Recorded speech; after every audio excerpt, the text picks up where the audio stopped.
Advertencia. Advertencia.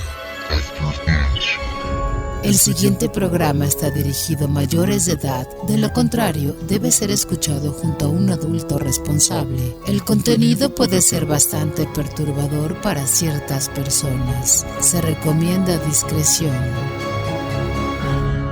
La caja de Pandora de los 40.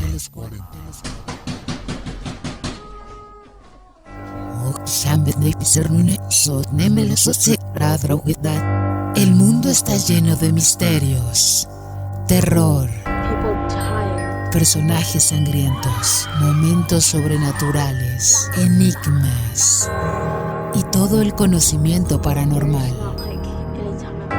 Los antiguos dioses nos han dado la capacidad de guardar estos elementos en un recipiente mágico, pero tu curiosidad hará que cada tanto tengamos que abrirlo.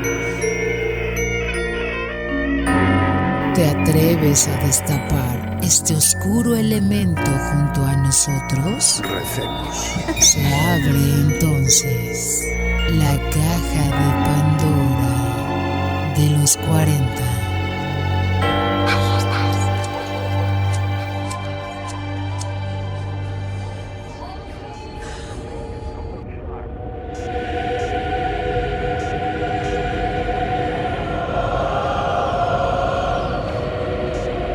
Amigos de la caja de Pandora de los 40, como siempre es un placer estar con ustedes aquí al pie del cañón. Sus monjes, el gran DJ Toby FM, que hoy trae mucho material, y su amigo el Chancho, que siempre están con las cajas o la caja, y que están con los mantos sagrados, hoy de oro. Mantos sagrados de oro por un trabajo maravilloso que se ha realizado durante todos estos años. Hoy tengo un compilado especial de lo que ya veníamos diciendo desde hace rato cuando se cerrara el Mundial de Fútbol. Pero, tengo una mala noticia. Sin embargo, esta mala noticia no se las puedo compartir sino hasta que se acabe el podcast. Pero por lo pronto, como veníamos con todos estos compilados, pues hoy cerramos uno más, en el cual va a haber evidentemente muchos panelistas y como siempre va a haber mucho, ¿cómo es que se llama esto? Material para que usted pueda estar siempre pendiente de lo oculto, lo paranormal, lo bizarro. Listo, para que lo tenga absolutamente claro. Les recuerdo las redes sociales, @el Chancho 414, @DJ Toby FM, @los 40 Colombia, numeral la caja de Pandora los 40. Y nos puede seguir, siempre esté pendiente del YouTube, porque digamos que YouTube es donde siempre está todo ordenadito y obviamente el resto de plataformas, usted ya sabe cómo es, Spotify, Deezer, SoundCloud y demás. Así que va a ser un programa muy terrorífico, estas 2 horas muy terroríficas. Creo que, si no estoy mal, estaba promocionado como terror al extremo o algo así, ¿no? O misterios de terror al extremo. Estaba promocionado así en las redes sociales de los 40 y yo creo que está así. Además hay mucha reportería gracias a mi amigo DJ Toby. Así que el disclaimer. Cada cual, según sus creencias religiosas, científicas y morales, determinará si lo que se dice acá es cierto o no. Nosotros no vendemos verdades absolutas, nosotros simplemente queremos llegar a la verdad o de plano no. Sabemos que es un programa paranormal y un programa de entretenimiento, como cuando usted sirve una película de terror, la gente compra una boleta y eso es lo que está buscando. Pero claro, que hay muchísimos misterios en el mundo que uno dice, ¿será que sí? ¿Será que no? A mí sí me gustaría saber la verdad de este misterio, de este asesinato, de este ovni, de esta cosa rara que nadie puede explicar. Siempre lo paranormal va a estar en nuestras vidas. Lo paranormal nunca se va a ir de nosotros y por eso el disclaimer. ¿Listo? Obviamente siempre se ha dicho, si usted no está preparado, a los menores de edad, a los que dicen, no, yo necesito en compañía de alguien, estoy mal del corazón, que la mujer embarazada, todo eso pues viene como de añadidura, pero no está de más decirlo porque hay gente que es fácilmente impresionable. ¿Listo? Señoras y señores, sus monjes, hoy de dorado, abren la caja de Pandora de los 40. Exploremos historias de fantasmas que acechaban en las sombras. No siento nada. Avistamientos inexplicables en los cielos. Lo único que siento es su miedo. Encuentros con lo paranormal y mucho más. En la caja de Pandora de los 40. La caja de Pandora de los 40.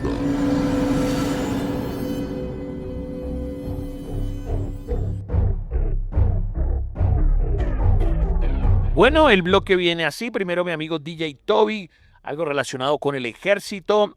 Luego Miguel Investigador con investigadores paranormales. Y luego Rafael Jordán con ovnis y la Biblia. @ DJ Toby FM, tema del ejército. @ Miguel Investigador en Instagram con investigadores paranormales. Y @ La Siete Sombra en Twitter con ovnis y la Biblia. Esto es la caja de Pandora de los 40. Historias que nos llegan desde el ejército y por supuesto hablando acerca de las guerras, de pronto las más fuertes o de pronto la que lastimosamente más muertos nos podría haber dejado, pues la tenemos a continuación con historias que nos llegan desde el ejército de Colombia y de las montañas y de las tierras. ¿Ustedes les gustaría conocer más? Recuerden enviarnos sus historias a través de @elchancho414 y @DJ Toby. Aquí tenemos más historias desde la tierra colombiana. La batalla de Abeiba, uno de los combates más sangrientos que ha sostenido nuestros héroes del Ejército Nacional de Colombia. El cañón de La Llorona. Ubiquémonos en aquel pueblito que se llama Dabeiba, Antioquia, que es la entrada hacia el Urabá. El 18 de octubre del año 2000, yo hacía parte del batallón de contraguerrillas número 26 Arhuacos, compañía B. Recuerdo que ese día estábamos en el municipio de Mutatá, en el Urabá. Mutatá es un pueblo que está ubicado a la orilla de un río. Nosotros estábamos en la parte alta de Mutatá. En la mañana se empezaron a escuchar como ciertas informaciones y nuestra unidad se empezó a alistar porque se estaba presenciando movimientos de diferentes grupos armados en la región. Por lo cual la cuarta brigada y la brigada 17, la cuarta brigada con sede en Medellín y la brigada 17 con sede en Carepa, empezaron a alistar su personal para el desarrollo de una operación militar. En el municipio de Abeiba, Antioquia, había una unidad militar de soldados regulares, si no estoy mal, al mando de un señor teniente. Ellos estaban ubicados por un sector, creo, yo no recuerdo bien, creo que era como el cementerio, por los lados del cementerio, cerca a un cementerio que hay en Dabeiba. Bueno, el 18, yo no recuerdo la hora, la verdad, pero creo que fue en la tarde del 18 de octubre del 2000, esa unidad empezó a ser atacada junto a la policía que estaba ahí. Les empezaron a dar con todo. La unidad fue completamente copada esa unidad que estaba ahí. La brigada 17 y la cuarta brigada empezaron a coordinar para ingresar apoyo al municipio de Abeiba. El apoyo tenía que ser por parte del batallón de contraguerrillas número 26, que era mi unidad. O sea, nosotros empezamos a alistarnos en Mutatá. Las cosas del destino, pienso yo, ¿no? Donde nosotros estábamos había un punto de abastecimiento de combustible, helicópteros, pero no había combustible. Recuerdo que de la brigada 17 mandaron un carrotanque con combustible para tanquear helicópteros para que nosotros saliéramos desde ahí y nos desembarcaran en Dabeiba para apoyar a la unidad que estaba allá. Eso ya era para el día 19, porque el día 18 no se pudo ingresar apoyo. El día 18 se trató de ingresar apoyo, pero no fue posible. La unidad estaba copada, esa unidad duró toda la noche copada, porque ninguna tropa pudo apoyar a esa unidad ni por tierra ni por vía aérea. Entonces, para el día 19 se programó que mi unidad tenía que en Tres Blajó. ¿Qué pasa? Ese camión que mandan de la brigada del 19 tempranito, ya llegando a tan solo 200 metros del punto donde el camión iba a descargar el combustible, el conductor como que perdió el control del camión, el camión se fue a un hueco y quedó ahí. Resultado de la misión, tan mala suerte, no pudimos nosotros embarcar. Para bien o para mal, mi unidad no pudo embarcar en ese helicóptero. Entonces, ¿qué pasó? Los helicópteros tuvieron que ir a Medellín a recoger una unidad, no recuerdo el nombre de esa compañía ahorita, que era del batallón de contraguerrillas número 4, el Granaderos, que estaban en Medellín. Creo que era la compañía Ballesta o algo así. Esa compañía la recogieron en helicóptero el día 19 de Medellín, y los helicópteros arrancaron de Medellín rumbo a Dabeiba al desembarco para apoyar la tropa que estaba allá, porque no se sabía si esos soldados estaban vivos o no. La tropa arranca y nosotros continuamos el alistamiento, porque a nosotros metían en helicópteros también hacia allá. Bueno, ¿qué pasa? Los helicópteros llegan a Dabeiba y hay un punto que se llama Dabeiba Viejo, o le dicen así, yo no sé si era el nombre real. Nosotros conocíamos como Dabeiba Viejo. Aquí es como al otro hay como un barranco, aquí es como una parte que era como una parte plana donde los helicópteros iban a llegar y a sangre y fuego iban a descargar tropa ahí. Efectivamente, los helicópteros empezaron a llegar y empezaron a descargar la tropa. Los primeros helicópteros fueron impactados y no pudieron descargar tropa. No sé con certeza, y no lo puedo decir con certeza qué pasó. Uno de los helicópteros fue impactado. El helicóptero, el Blajó, pierde la estabilidad. Cuando el helicóptero fue impactado, la aeronave perdió estabilidad, y la aeronave se fue así y se estrelló contra el cerro de Dabeiba Viejo. Ahí quedó toda la tripulación de esa aeronave. Yo no sé si alguna tropa de los otros helicópteros alcanzó a desembarcar. Parece que algunos soldados alcanzaron a desembarcar, pero fueron copados automáticamente. Supuestamente, no me consta a mí, a uno de los pilotos le dio un disparo en la cabeza. O sea, le dio un impacto a nivel de la cabeza. Eso hizo que él perdiera el control de la aeronave. Otros dicen que fue que al helicóptero le impactaron el rotor de cola y el helicóptero perdió la estabilidad y se estrelló contra el cerro. Son las dos versiones que hay. Eso lo podría decir medicina legal, nosotros no sabemos, nosotros estamos en el desarrollo de una operación. Entonces, ¿qué pasa? Unos soldados que alcanzaron a desembarcar, la tripulación que se estrella con esa aeronave, prácticamente ahí se perdió toda tripulación. Los soldados que quedaron ahí fueron rematados, al igual que los soldados que estaban en la parte del cementerio. Mi unidad después mandaron unos helicópteros e ingresaron a mi unidad para allá. Prácticamente parte de mi unidad, porque a mí me tocó caber un equipo en la parte de atrás. En esos primeros vuelos yo no fui porque era el enfermero. Recuerdo a mi cabo Bolaños creo que es él, sí. Él sí iba en los primeros vuelos. Ellos desembarcan, ellos logran desembarcar y entran en combate.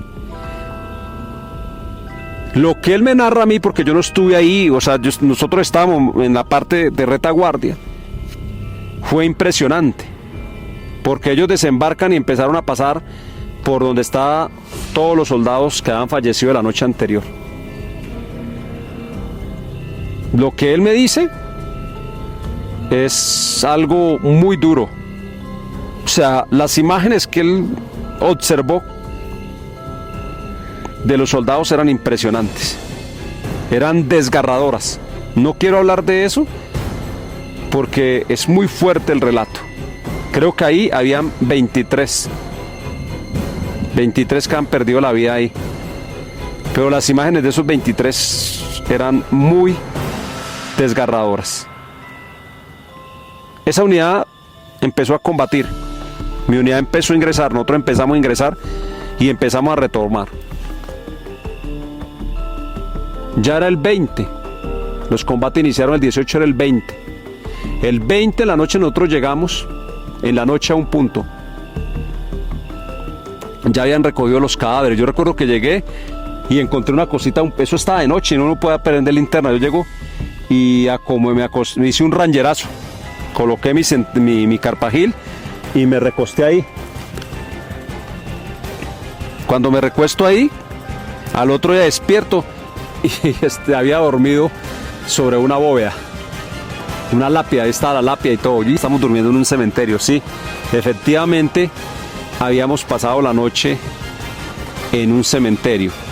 si mi memoria no falla en este relato, porque el dato no lo puedo dar con certeza porque han pasado muchísimos años, eso fue en el año 2000, creo que ahí perdieron la vida, si no estoy mal, 53 militares. Esto, después de la toma del Villar, fue una de las tomas más violentas, de los combates más sangrientos, porque creo que en el Villar fueron 62. Y en la batalla de Abeiba fueron 52 o 53 militares que perdieron la vida.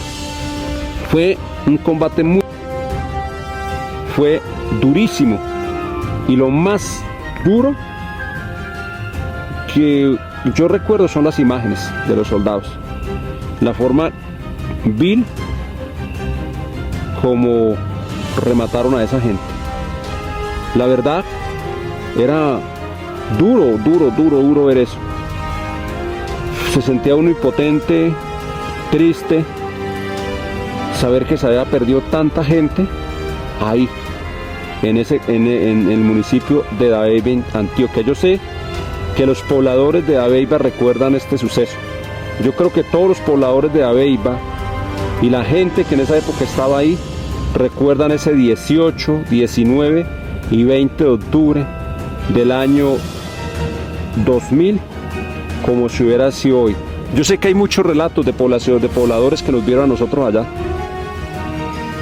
llorar por nuestra gente, porque se le escurrían a uno las lágrimas de ver el horror del conflicto, de lo que sucedía en un país maravilloso como Colombia, de un municipio que estaba quedando desolado, de la gente que uno miraba que pasaba con maletas y empezaba a salir, de todo el desplazamiento de la gente de esa región que fue muy azotada en esa época por la violencia. Lo que pasa es que Colombia es un país que casi no tiene memoria, y todo esto lo he olvidado. Probablemente no sea el relato más preciso, pero ustedes lo pueden buscar por internet, pueden buscar los antecedentes y tal vez en Memoria y Paz encuentren más datos de estos, porque han pasado muchísimos años y yo solamente relato algo de lo que me acuerdo de ese 18 de octubre del año 2000, de la famosa batalla de Abeiba. Son tantos los sucesos que tuve que vivir, tantas las situaciones que tuve que vivir en el ejército, pues que realmente no las recuerdo completamente. Sí, hago un resumen de los hechos. Probablemente soy un poco no tan exacto en los datos, pero en las fechas sí, en las horas tampoco. Pero esto es lo que mi memoria recuerda y lo que mis ojos vieron de lo que fue la famosa batalla de Abeiba. Paz en la tumba a todos los héroes que ofrendaron la vida por defender la población de Abeiba, Antioquia. Y un saludo a todos sus pobladores. Y recuerden que ustedes también pueden participar a través del numeral La Caja de Pandora de los 40, enviarnos sus historias, sus videos, sus recomendaciones a través de @elchancho414 y @DJTobyFM.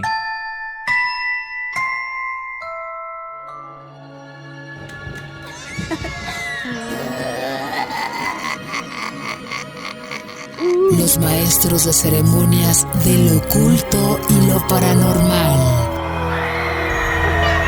son el Chancho y Toby. En la caja de Pandora de los 40. Bueno, y hablando del tema de investigación paranormal y todo lo relacionado con el mundo de los fantasmas, de lo sobrenatural, los invito a seguir mi canal en YouTube, Miguel Investigador, con nuestro equipo Evidence Hunters. También me pueden encontrar en TikTok como Miguel Investigador. Y estamos haciendo esa investigación analítica, esa investigación sin mentiras, esa investigación con aparatos científicos, con metodología, con el fin de poder establecer qué hay más allá de la muerte. Pero bueno, no voy a hablar de mi canal, sino que voy a hablar de unas recomendaciones muy importantes. de unos investigadores paranormales con contenido y análisis profundo que ustedes pueden ver en las plataformas, pueden mirar en diferentes canales de YouTube también, en Instagram, en TikTok, y me parecen muy interesantes y se los voy a recomendar. Creería que el primero es el señor Zak Bagans. Este lo pueden ver en los capítulos en HBO Max o en YouTube, donde pueden buscar Ghost Adventures. Esto es del canal Discovery Travel. Me parece muy interesante. Bagans no es un parapsicólogo, tampoco es un académico, es más bien un documentalista paranormal con enfoque experiencial. Y su carrera pues despega tras el documental independiente que dio origen pues como a esa serie de Ghost Adventures. Tiene una metodología interesante porque pues investiga previamente el lugar, porque hay entrevistas a testigos, porque realiza encierros nocturnos, los famosos lockdown, y emplea equipos como el EMF, como el Spirit Box, como las cámaras de visión nocturna, como las cámaras térmicas. Y su método pues se basa en provocar esa interacción directa. Él no observa pasivamente, sino que se mete en esa parte inmersiva de la investigación. ¿Qué aporta realmente un investigador como Zak Bagans? Pues introduce el concepto de la inmersión total en la investigación y lleva el fenómeno paranormal a audiencias masivas, y pues también estandariza ese formato audiovisual moderno. Lógicamente también ha recibido muchas críticas, como la dramatización constante, mucha interpretación subjetiva de evidencia y muy poca validación científica. Entonces, a la larga, investigadores como Zak Bagans pues representan el punto de la investigación paranormal. Puede convertirse pues como en un espectáculo masivo, pero puedo decir que no cuenta como un ejemplo de rigor en la investigación, pero me parece un investigador muy bueno, con buen contenido, muy poco contenido de mentiras, o sea, mucha realidad de la investigación. Yo creo que el segundo es el señor Nick Groff, y él trabajaba con Zak Bagans, ¿sí? Él desarrolló un formato que se llamaba el Paranormal Lockdown y también otro formato que se llama el Death Walker. Groff es un investigador más introspectivo. Él se separa de Zak Bagans en determinado punto. ¿Y por qué se retira? Porque su enfoque está más cerca de la experiencia prolongada y la observación del entorno. Y su metodología pues también tiene encierros de larga duración. En Paranormal Lockdown hablamos de encierros de 72 horas. Trabaja muchísimo con la reducción de estímulos externos. Y también trabaja mucho con la observación continua del comportamiento del entorno. Groff no busca solo la evidencia puntual, sino pues también patrones de actividad.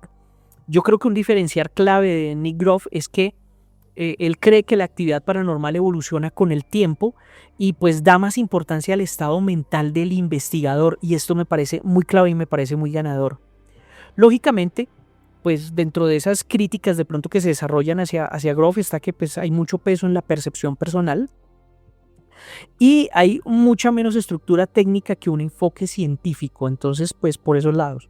Entonces pensaría yo que Groff intenta entender el fenómeno como un proceso, no como el fenómeno paranormal, como un proceso, no como eventos aislados.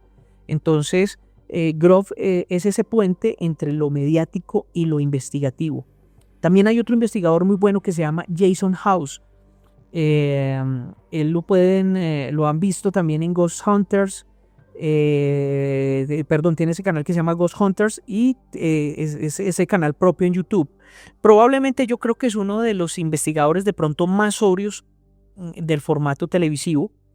Tiene una investigación estructurada de tipo caso técnico, con uso de equipos básicos, con grabadoras, con cámaras fijas, y la revisión posterior de evidencia, no reacción inmediata. Yo la trabajo más o menos así, en ocasiones también revisión posterior. La regla clave de este investigador: primero descartar lo normal y luego considerar lo paranormal, que me parece un enfoque muy muy inteligente. ¿Qué hace fuerte este tipo de investigación?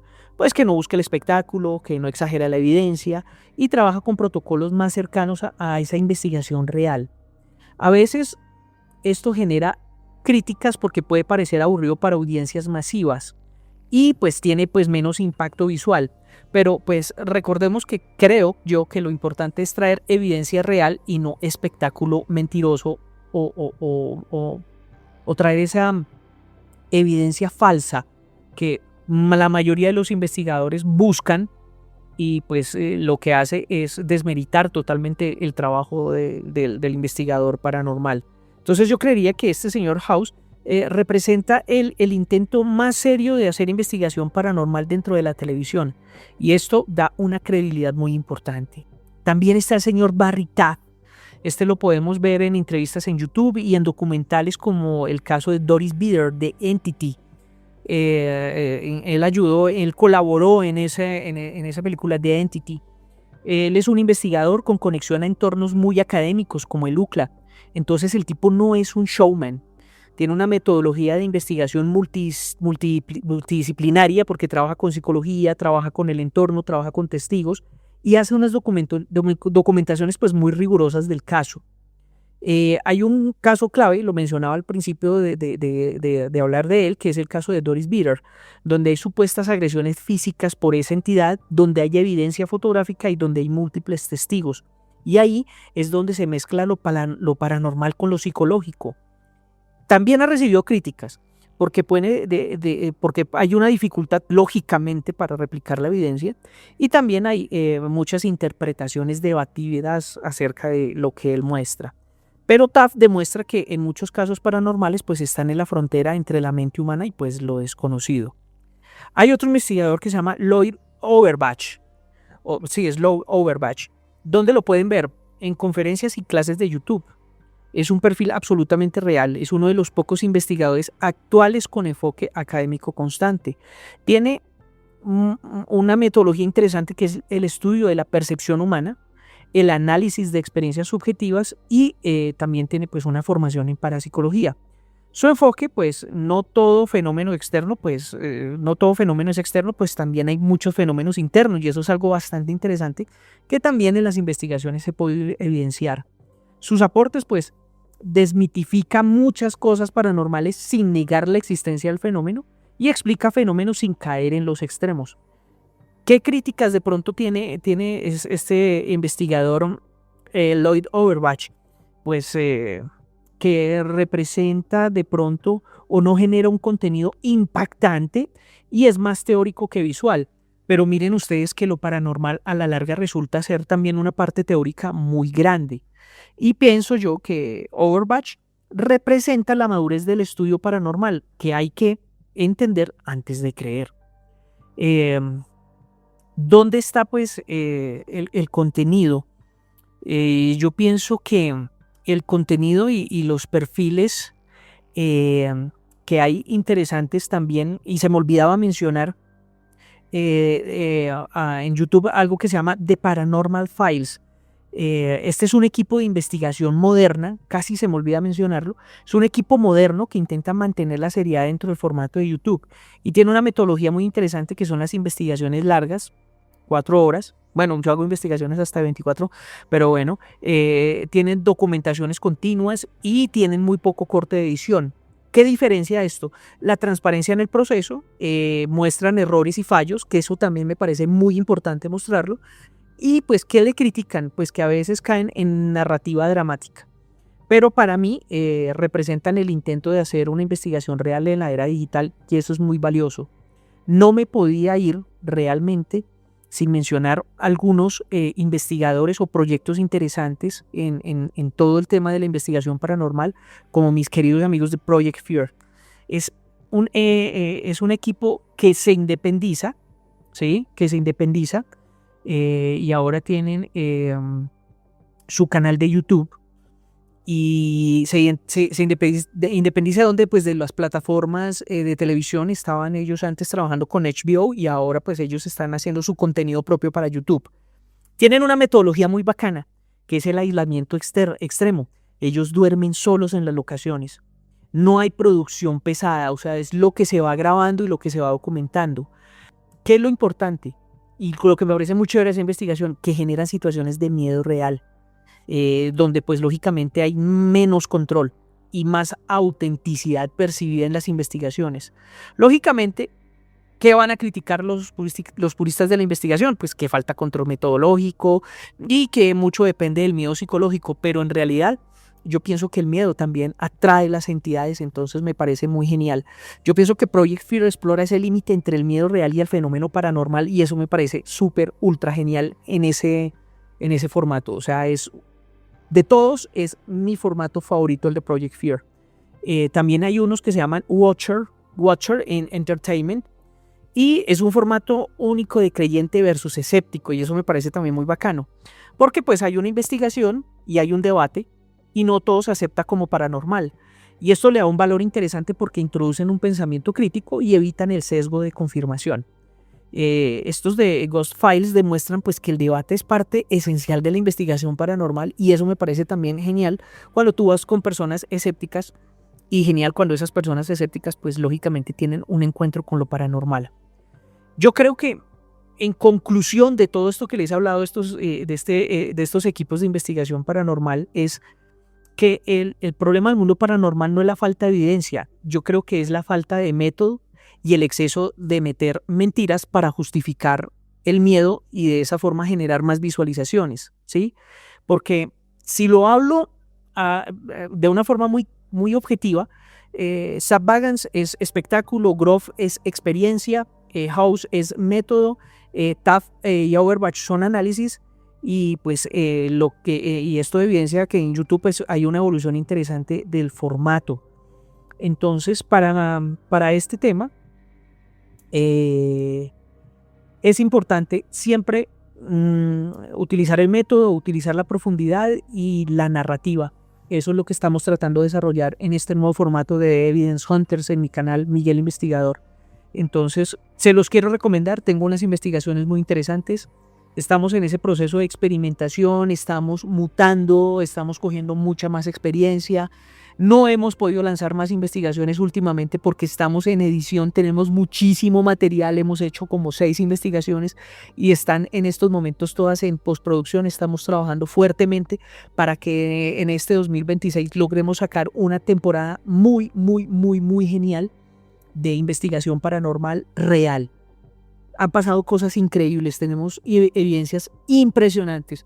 Los quiero invitar a que se suscriban y que también miren estos investigadores de los que les estaba hablando y saquen sus conclusiones. Esto es La Caja de Pandora en los 40. La criptozoología está dentro de la Caja de Pandora en los 40. Hola, muy buenas noches. Mi nombre es Rafael Jordán y para mí es un gusto estar aquí esta noche con ustedes. Hoy vamos a hablar un poquito sobre qué dice la Biblia acerca de los ovnis. La pregunta de los ovnis y de vida inteligente en otros planetas siempre ha sido muy popular. Muchos científicos han especulado sobre estas posibilidades, insistiendo en que no podemos estar solos en el universo. Las nuevas fotografías que reveló el telescopio que se puso en órbita hace poco, pues nos muestra la inmensidad absoluta del universo. De ahí que tantos científicos y tantas personas no conciban la posibilidad de que estemos solos. Adicionalmente, la vida extraterrestre es el tema de exitosos programas de televisión, de películas, de documentales, y también es una creencia muy común en religiones de la nueva era. A su vez, varios programas de televisión nos han enseñado o mostrado esa influencia extraterrestre sobre las culturas pasadas. Muchas personas han preguntado qué dice la Biblia al respecto, qué se habla en ese libro que ha formado y que tradicionalmente ha sido tan importante en tantas religiones. Vamos a tratar un poquitico el tema de manera honesta y de manera sencilla para poder dar respuesta a esta pregunta sin entrar, en un tema teológico profundo, pues porque en principio la Biblia, como cualquier otro texto, está sometido a la interpretación del lector. Así bien, las escrituras no responden directamente a la pregunta sobre seres extraterrestres. La Biblia no niega, pero tampoco confirma explícitamente la existencia de vida inteligente en otros planetas o en otras galaxias. Aunque el tema no se trata de manera directa o explícita dentro de la Biblia, sí se trata de manera implícita. Digamos que la Biblia nos cuenta cómo Dios creó con inteligencia a los hombres y a los ángeles. La derivación, digamos, de que somos producto de esa imagen y semejanza. Entonces, de entrada, varias personas podrían asumir que Dios, como creador, es extraterrestre. Eso sería interesante. De hecho, hay varias religiones que ven, digamos, como mesías y transformadores del universo, como los cientólogos, por ejemplo, en donde, digamos, el gran guía es una persona, o un ser más bien, que vive en esta galaxia, pero no en la Tierra. Es importante recordar que las estrellas y los planetas no fueron creados hace billones de años antes que la Tierra. De acuerdo a la Biblia, la Tierra no es el resultado de miles de millones de años de evolución estelar durante los que se crearon muchos planetas, galaxias y demás. La Tierra fue creada antes de cualquier otro planeta o estrella, y asimismo la Tierra vino a existir en el primer día de la creación. Esto lo hablamos en el Génesis, el capítulo 1. Dios no creó el sol, la luna y las estrellas. Fueron solamente creadas, en el primer día fueron solamente creadas hasta el cuarto día. En esa concepción, la Tierra es única y tiene el papel principal de la creación de Dios. Por esa razón es que muchas religiones católicas y cristianas tienen un problema fuerte con la evolución y con las naturalezas ovni y este tipo de cosas. Entonces, la Biblia indica claramente que el destino del universo, de cada planeta y de cada estrella, estará siempre ligado a la tabla del tiempo de Dios para la humanidad y la Tierra. Un día, digamos, esto es de conocimiento histórico de la Biblia, cuando Cristo vuelve a la Tierra y completa el acto final de la redención, esto lo menciona en el capítulo de Pedro, en esas escrituras de Pedro, él destruirá este universo y creará cielos nuevos y tierras nuevas. Todas las estrellas y planetas serán destruidos junto con la Tierra. Entonces esto es interesante porque en el Apocalipsis justamente es que se habla de esto. Cuando vuelva a venir el Mesías, las estrellas y los planetas serán destruidos junto con la Tierra. Es decir, la aniquilación absoluta de nuestro universo. Pero digamos que la relación que tiene este tema de tiempo con la pregunta se constituye en esa recreación donde es el tiempo de Dios y los planes de Dios para nosotros acá en la Tierra. Si Dios creó la vida inteligente en otros mundos, es difícil imaginar que estas vidas estuvieran calibradas por las faltas de los habitantes de la Tierra. Es decir, que nuestros pecados tuvieran injerencia en ellos. Parece improbable o incluso injusto que estos planetas distantes fueron destruidos por Dios única y exclusivamente por los planes que Él tiene con este planeta. La implicación de la Escritura es un poquito más bien que los únicos seres o criaturas inteligentes fuéramos los hombres, los animales y los ángeles, teniendo en cuenta que la inteligencia de cada uno de estos, según las Escrituras, es distinta. Entonces, ¿por qué Dios destruiría todos los planetas y las estrellas con la Tierra? Entonces, acá, digamos, se explica de alguna manera cuando Adán comete su pecado, donde toda la creación fue afectada. Eso implica todos los planetas del universo, y esto se explica en el libro de Romanos. Entonces ahí empezamos nosotros a ver cómo el carácter egoísta que se maneja en la Biblia pues es sumamente evidente y que la lógica nos indica que como un Dios perfecto podría entonces juzgar vida en otros mundos que no son la Tierra por las obras que nosotros cometemos. De ahí que la única criatura inteligente es la que habita el planeta Tierra, es decir, los humanos. Las escrituras también nos dicen que aunque los cielos se sujetan a la humanidad, y dice textualmente, cuando veo tus cielos, obra de tus dedos, y la luna y las estrellas que tú formaste, le hiciste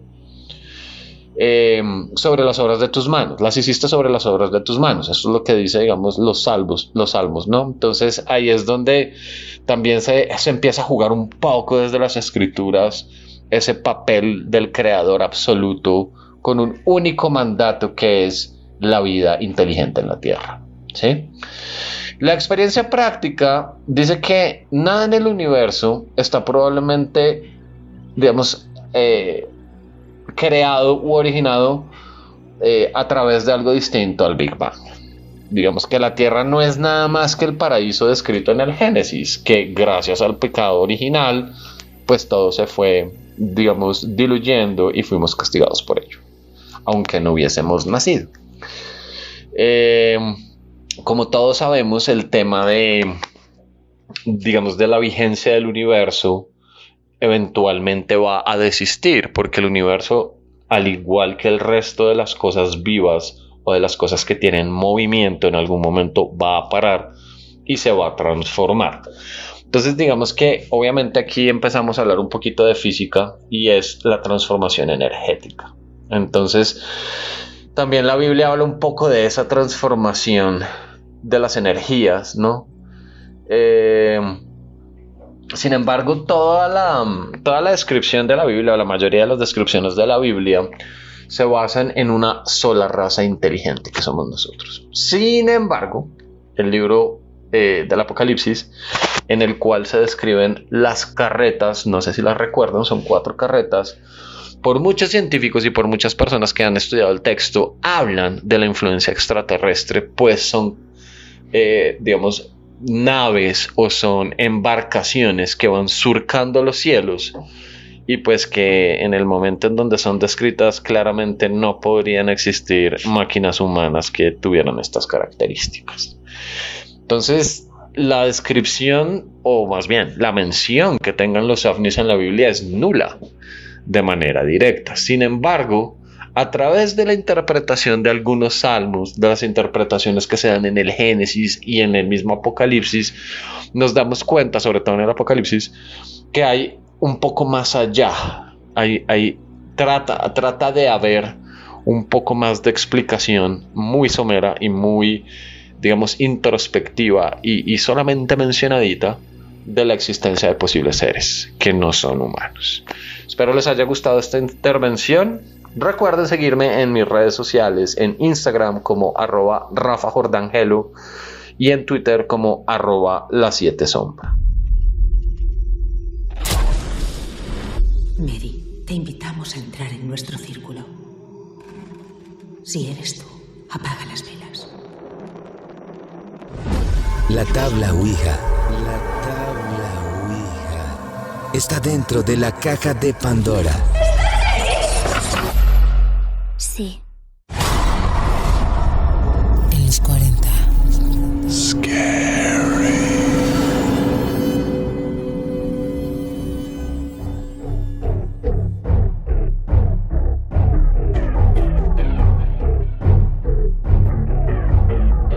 Programa que le correspondió al 26 de julio, ya postmundial. Hoy un compilado diferente de varios archivos que también lo promocionamos como Terror al Límite. Está muy bacano.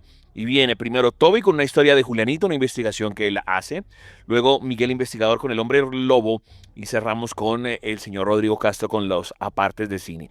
Así que @DJTobyFM, una investigación sobre la historia de Julianita.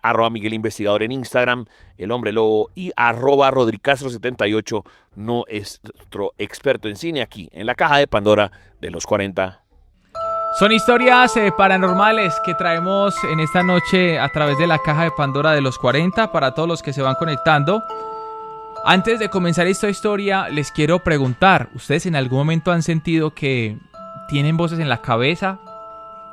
Que hay voces que le dicen a usted, haga esto, métase por este lado. O incluso que esa voz le llega a usted a decir, mate a esta persona. Pues vamos a hablar de la historia de Julianita, una chica que murió con 9 puñaladas, y un hombre llamado Fabián, que fue su asesino, se sentó en un rincón a esperar que la policía llegara y hoy cumple una sentencia en prisión. Y es que Juanita era una estudiante modelo en la que sus padres tenían puestas las esperanzas y era su orgullo. Sin embargo, una mañana del 7 de noviembre del 2019, su compañero de pensión universitaria en la que vivían juntos en Manizales la asesinó y él dijo, el diablo me dijo que lo hiciera. ¡Auxilio! Alcanzó a gritar la joven en este lugar, en esta vivienda, y fue tanto su grito que retumbó en las paredes de la vieja casa de 2 pisos, y un estudiante de 9º semestre de medicina de la Universidad de Manizales escuchó este grito y corrió, pero lo que vio lo dejó atónito. Fabián Campos, compañero de pensión de Juliana, la estaba apuñalando con un cuchillo de 29 centímetros. Algunas de las 9 puñaladas fueron tan profundas que el arma alcanzó a picar el suelo, atravesando el cuerpo de la joven, y el sonido fue tan fuerte que la dueña de la casa, que dormía en la planta baja, se despertó y subió para ver qué era lo que estaba pasando. La chica era el orgullo de sus padres y hermanos, que siempre quisieron que ella estudiara medicina, y ella también sentía esto como una vocación. Decía que esta era la misión que Dios le había dado a ella en la tierra para poder ayudar y salvar a muchísimas personas. Julianita tenía solamente 17 años el día que quedó a manos de Fabián, quien era solamente 2 años mayor que ella, pero que también estaba becado en psicología. A pesar de que él también era un prodigio de la mente, pues esta era al parecer su única virtud. Mientras que ella creció con una familia amorosa, en la cual nunca le faltó nada, él fue víctima de abuso sexual desde niño y violencia intrafamiliar. Su padre fue posiblemente, según él aseguró en entrevistas, había sido su peor enemigo. Pero, ¿qué fue lo que pasó?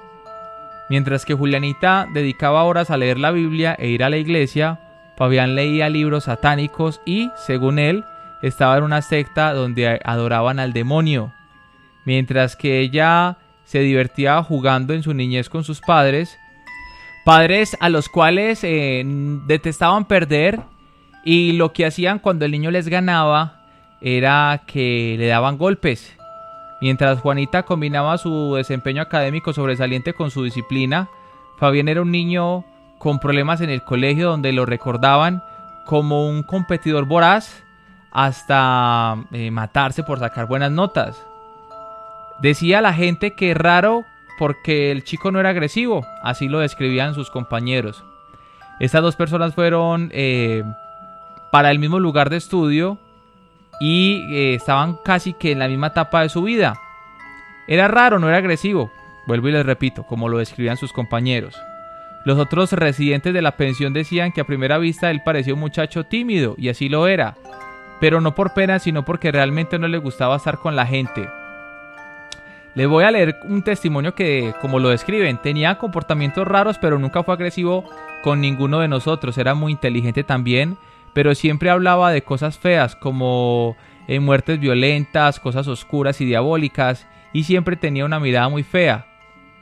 Esto es uno de los relatos de uno de los compañeros de Fabián, y agregó que en clase siempre estaba aparte y que no le gustaba trabajar en grupo. Prefería la soledad, y Juanita era todo lo contrario, y se ganó el cariño de todos en la pensión y en la universidad. Juan David, quien fue compañero de los 2 en la pensión, recuerda que ella era una niña muy juiciosa y muy noble, una persona que se entregaba a los demás y le gustaba ayudar. Quería ser médica para ayudar a las personas y a todos los que queríamos. Ella tenía el corazón ganado, ¿cierto? Dice también que esto del asesinato se venía revelando con un comportamiento que él tenía con las mujeres. Fabián también reveló que cuál sería el móvil del asesinato y cómo planeó todo. Se dice que Fabián se despertó con todo planeado un 6 de noviembre, un día martes. Se despertó con la idea de matar a Juliana y, más que una idea, dice él, era una necesidad, pues en su mente había una voz de un demonio que le decía que debía matarla. Esta voz llevaba atormentándolo durante un tiempo, tanto que hasta una vez se lo comentó un compañero de clase, quien habría traicionado su confianza, y se lo contó a muchas personas, por lo que en la universidad se regó como una pólvora que este hombre era un esquizofrénico, pero según informes de medicina legal, nunca lo fue ni lo es. Ese día Fabián escribió una lista de cómo sería el paso a paso para matar a Juliana y desaparecerla. Primero, madrugar. Segundo, esperarla en el pasillo cuando se bañe. Tercero, la ejecuto. Cuarto, la descuartizo con una cegueta. Quinto, me baño y voy a clases. Sexto, me tinturo el cabello. Séptimo, la meto en bolsas negras, la entierro en un potrero con cal. Para todo esto, el hombre necesitaba algunos materiales y ese mismo día fue a comprarlos a una ferretería cercana de la pensión. Compró el cuchillo, la cegueta, las bolsas y unas cuerdas y también la cal. Esa noche no durmió, toda la noche se la pasó en vela recordando el paso a paso de su crimen, escuchando música mientras analizaba cada uno de los actos que haría la mañana siguiente. Seguía escuchando las voces que lo atormentaban, las cuales pronto se iban a calmar. El sol se puso sobre Manizales a eso de las 5:56 el 7 de noviembre. Juanita debía salir a clases y se había despertado temprano, como siempre, para bañarse, desayunar y salir. A las 6 en punto salió del baño con su toalla amarrada del cuerpo, y cuando abrió la puerta de su habitación y puso su primer pie sobre la baldosa, sintió una fuerza descomunal que la tomó por la espalda y la arrojó fuertemente contra el piso. Ella se alcanzó a voltear y, estando boca arriba, gritó auxilio, y fue cuando sintió la primera puñalada en el abdomen. Ya no podía hacer nada, solo pudo golpear el piso una vez con su puño, mientras que la víctima era un monstruo de casi 1,90 de metros de altura, que estaba sobre ella perforándole el cuerpo con su afilado cuchillo. Pero ese grito fue suficiente para alertar a uno de sus compañeros, quien llegó a mirar qué estaba pasando en el cuarto de Julianita. Al topar su mirada con aquella desgarradora escena, quedó perplejo durante unas centésimas de segundo, pero luego reaccionó y se abalanzó contra Fabián, ahorcándolo y sometiéndolo en una esquina de la habitación. No obstante, ya el daño estaba hecho. Julianita había sufrido 9 puñaladas y la última de ellas en el cuello. La sangre brotaba por montones en su cuerpo. La ira de Fabián al momento de la agresión fue tal que algunas de las puñaladas atravesaron por completo el cuerpo de Juliana, causando heridas o perforaciones en el piso. Ese mismo piso que era el techo de la dueña de la casa, quien dormía en la habitación de abajo. Escuchó los golpes que eran tan fuertes que le hicieron levantarse para ver qué pasaba arriba con Juliana. Al subir, encontró una macabra escena y solo tuvo energías para llamar a la policía y a una ambulancia. Luego se desmoronó ahí mismo por la impresión del dolor. Las autoridades fueron las primeras en llegar y se encontraron con Fabián sentado en el piso a 2 metros de Juliana, con la espalda recostada en la pared. Lucía muy tranquilo y al mismo tiempo puso un pie y extendió las manos para que lo esposaran. Segundos después llegaron los paramédicos y alcanzaron a trasladar a Juliana, donde todavía ella estaba luchando por su vida. La llevaron a un centro asistencial donde finalmente falleció. Cuentan los paramédicos que, a pesar de sus heridas, pues pudo llegar viva al hospital donde falleció. También se dice que falleció en la mano de los médicos, esos que tanto admiró siempre y que siempre era la representación de sus sueños. Mientras ella exhalaba por última vez en la calle 19, los vecinos veían consternados a plena luz del día como Fabián, antes de entrar a la patrulla, dijo: «Ya se calmaron las voces, ahora sí estoy tranquilo». A Fabián lo trasladaron al municipio de Armenia, donde le hicieron exámenes psiquiátricos que su defensa solicitó para que lo declararan imputable. Pero nada de eso resultó así. Finalmente, el muchacho de 19 años, aquella promesa de programa de psicología de la Universidad de Manizales, fue condenado a 25 años de cárcel por el feminicidio agravado sin derecho a ningún beneficio posterior. Fabián estuvo los primeros meses de su condena en la cárcel de Manizales, pero tras la llegada de la pandemia del COVID-19 fue trasladado a la cárcel de Tolima y en un centro penitenciario de la cárcel de Caldas. Dejó huellas entre los reclusos por su inteligencia y la actitud misteriosa. Su psicopatía era tal que hasta el abogado de Juanita, el doctor Juan David Becerra, quedó impresionado y así lo dijo en una revista. Dice: en mis tantos años de carrera como abogado penal nunca vi un caso como este. Es que es el más impactante porque no tuvo nunca un móvil tangible y real. El día solamente se levantó con ganas de matarla, planeó, lo escribió y lo ejecutó. Ustedes, ahora les pregunto nuevamente, ¿en algún momento han sentido que hay voces que les hablan en la cabeza o les piden que realicen actos que ustedes consideran no humanos, no viables? Los leo en los comentarios.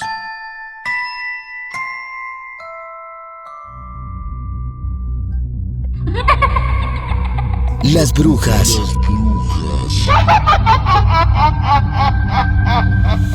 Están dentro de la caja de Pandora en los 40. Están dentro de la caja de Pandora en los 40.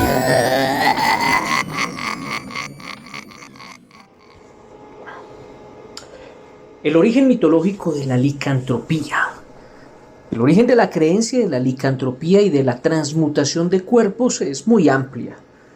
Muchas pueden ser las razones de esta existencia, desde enfermedades psicológicas, enfermedades físicas y hasta alucinaciones causadas por distintos tipos de situaciones.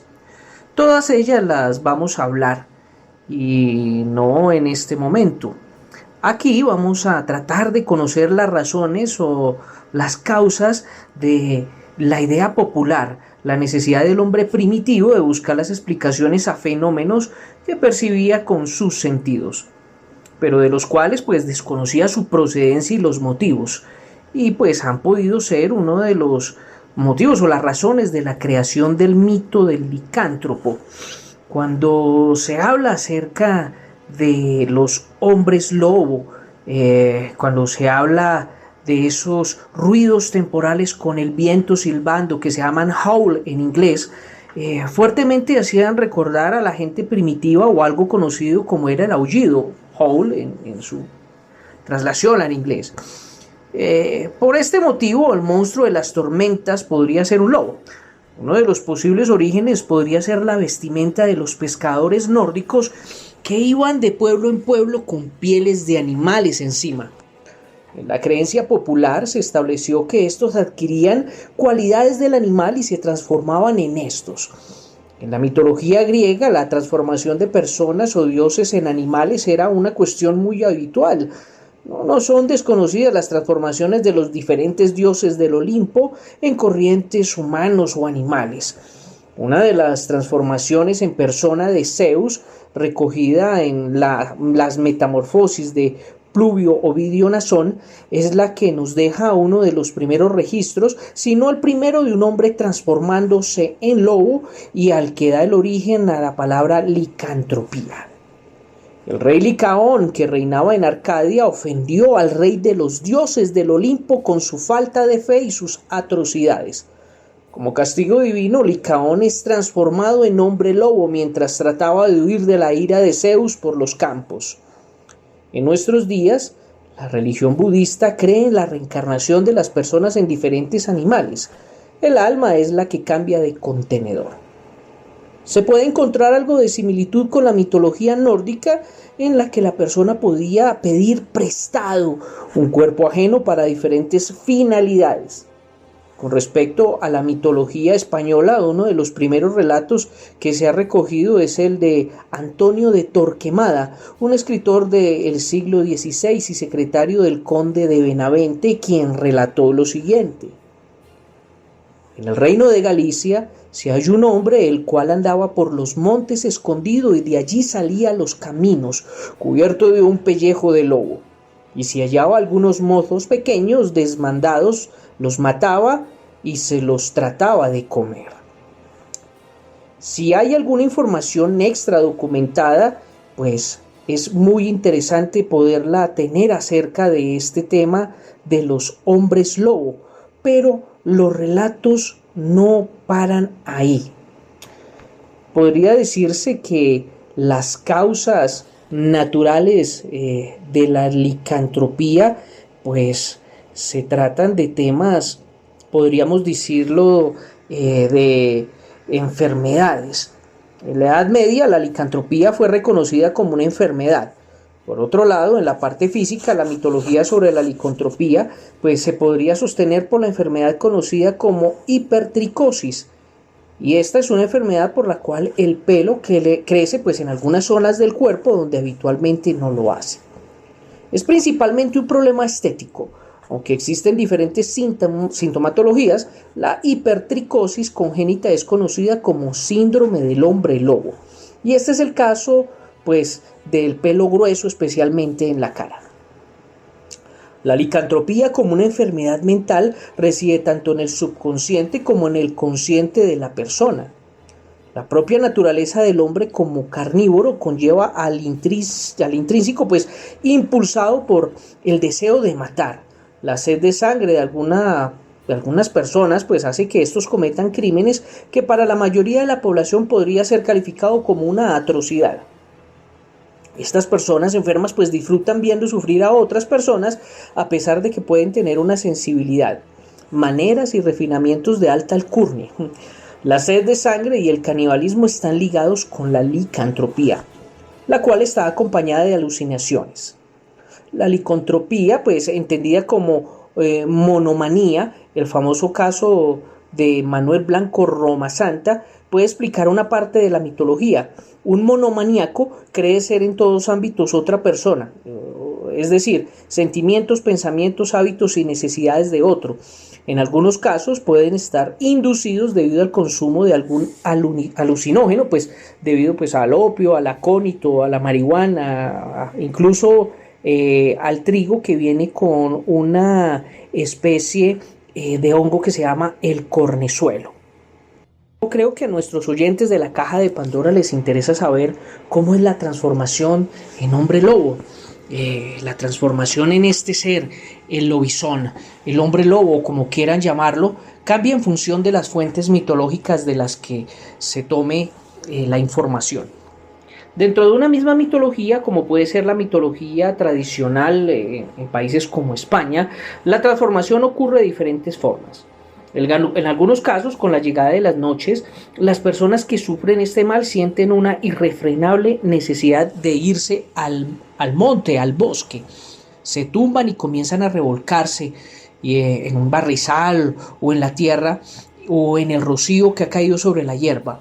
Al tratar de ponerse de pie, pues no pueden y caminan a cuatro patas. En algunos casos de esta mitología, el afectado por la licantropía se quita la ropa antes de empezar a revolcarse en el suelo. Otra forma de transformarse en la mitología española y que comparte ciertos rasgos con la mitología nórdica, entre otras, es mediante el uso de pieles de lobo. Esto también tiene mucho parecido a las famosas historias de los nahuales en México, ¿no? Donde pues en esta última no se limita este poder a los lobos, sino que también se extiende a otros animales, como puede ser el oso, ¿no? Esta transformación consiste en ponerse estas pieles encima, y esta transformación acostumbra a ser en forma de hiena en mitologías como la africana. Si es en forma de perro se denomina cuántropi, y si es en forma de vaca se le denomina boántropi. Al igual que pues se ha comentado brevemente sobre otros tipos de mitología, las religiones chamánicas, como lo decía anteriormente, como las chamánicas de América, también comparten la creencia de que el cuerpo humano podía convertirse en otro animal, ya sea por mutación del propio cuerpo o con el uso de pieles, o trasladar su alma a otro ser. Esto a su vez nos recuerda en cierta forma los casos de la mitología india y en otras mitologías europeas, como pueden ser la anglosajona o la mitología francesa, donde la transformación en lobo sucede tras zambullirse en alguna fuente o lago. Pues volviendo a las diferentes teorías o mitologías se comenta que los ojos de los licántropos mantienen su mirada original de persona, como si fuese la versión nórdica del dicho: los ojos son el reflejo del alma. Las frecuencias de estas transformaciones también difieren en función de las fuentes. En algunos casos sufren la transformación cada luna llena. En otros casos la transformación sucede durante la luna menguante, durando pues esta transformación entre 1 o 2 horas. Pero hay muchas más casuísticas. Por ejemplo, en la mitología polaca, la ira del lobizón surge 2 veces al año, a mitad del verano y en las navidades. Según lo relata el francés Jean Grenier, la frecuencia de la transformación es diaria. Todos los lunes, viernes y domingos los afectados de la licantropía sufren la transformación. Sin embargo, los demás días solo la sufren durante 1 hora tras la puesta del sol. Hay incluso historias en las que los licántropos pueden entrar en este estado cuando lo deseen y salir de él de la misma forma. Enlazando con el último caso de la frecuencia de las transformaciones, cuya frecuencia es la que desee el poseedor de la maldición. Comentamos ahora pues la duración de la transformación, que también era pues según el deseo del licántropo, el tiempo que dura la transformación desde 1 hora hasta los 12 días, pero hay relatos que hablan de años. Este tipo de transformación depende de la mitología, incluso dentro de la misma mitología puede variar de una historia a otra. Está el caso, por ejemplo, del comentado relato del francés Jean Grenier. La duración pues era diferente en función del día de la semana, oscila entre la hora y toda la noche, y hay casos en que la transformación dura toda la noche y otros al contrario, que la transformación es durante el día. Es un caso bastante interesante. Estos últimos de historias provienen de la mitología nórdica. Solo pueden recuperar pues la forma original durante la noche. Se comenta pues en estas referencias que hay información del medioevo en la que la transformación en bestia duró hasta que la piel del lobo desapareció y reapareció la forma humana al duodécimo día del afectado. También en la Edad Media se comentaba que una multitud de personas se podían transformar en lobos en distintos lugares de Europa durante la noche de la festividad de la Navidad y atacaban al ganado y a cualquier persona que encontraran. Pero pues la descripción del hombre lobo tampoco es como una descripción uniforme. Hay casos de licantropía, los que están pues más próximos al propio canibalismo, en que las personas conservan su forma humana. Estos en algunos casos pues están emparentados, si se puede decir, con el mito del vampiro. También se asocia a la fantasía o a la alucinación del licántropo. En otros casos la descripción es la del propio lobo, es decir, el cuerpo de la persona queda vacío y su espíritu entra en el de un animal o se transforma en lobo, usando en ocasiones una piel de lobo para esto. En otros casos el tamaño es mucho mayor al del lobo y la fisionomía conserva más similitudes a la humana. Las capacidades, por ejemplo, poderes que se le otorgan a los lobisones tienen similares en muchas mitologías, pero varían lo suficiente para poder considerarlos distintos, incluso pues dentro de la misma. Para la mitología nórdica tienen las capacidades del animal y de la persona. En la mitología española los hombres lobo tienen la capacidad de mandar a los lobos, son capaces de dirigir grandes manadas para lograr sus intereses e incluso son capaces de controlarlos al volver a su forma humana. Los licántropos, los hombres lobo y los lobisones pueden ser heridos e incluso morir mientras están como lobos. Se cuentan en la mitología francesa y en la mitología nórdica que el lobizón recupera su estado habitual tras ser heridos o al acabar con su vida. Al descubrir su identidad, una gran desgracia cae sobre la familia y no todas las mitologías comparten pues esta transformación a la forma original al ser heridos. Lo que sí se puede intuir de alguna de las historias es que estas criaturas tienen una gran capacidad de aguantar los golpes e incluso los disparos. Los ataques de los lobisones también son distintos, siguiendo la tónica de todo lo que hace referencia al mundo de la licantropía. Los ataques pueden ser tanto de día como de noche en función del tipo de transformación. Las víctimas de los ataques son animales del ganado ovino y bovino, perros e incluso personas. Se habla de ataques en solitario por parte de los hombres lobo, pero también de ataques conjuntos de lobisones y grandes manadas de lobos que son lideradas por el lobo Daxente, el licántropo. Por alguna fuerza irrefrenable, los lobisones se lanzan a sus víctimas, las desgarran con sus uñas y con sus dientes y acaban devorándolas. Pues luego de sufrir las transformaciones, muchos de los afectados terminan con una indisposición durante días, sufren grandes agotamientos y casi sin poder mover las manos o los pies. Se comenta en algunos casos que la fisionomía humana del licántropo se ve afectada, pasando a tener unas manos muy anchas y dedos cortos. Además, se acostumbran a tener algún pelo en las palmas de las manos. Y estas son las historias de la caja de Pandora acerca de la licantropía. ¿Mito o realidad? Usted decide. Las posesiones.